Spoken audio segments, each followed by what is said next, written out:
Hey, John.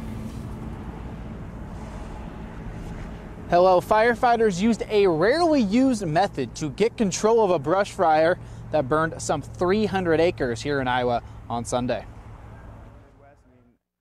Doing back burns and doing wildland stuff, you don't hear a lot about in the Midwest because we don't have big forest fires, but anywhere where they do wildland firefighting prevalently, they use fire to combat fire.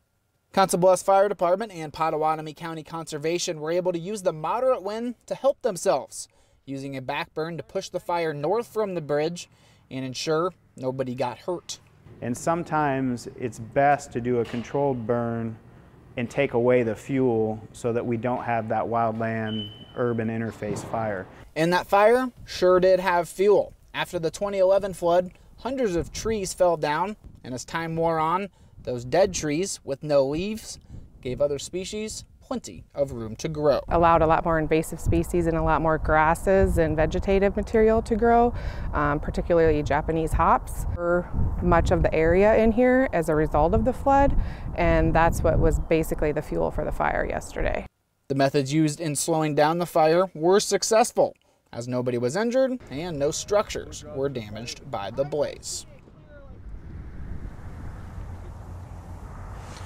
And that fire actually did rekindle a little bit around 1 p.m.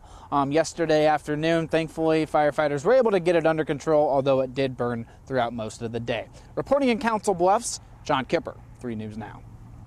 And all the smoke from the fire is leading to a health concern in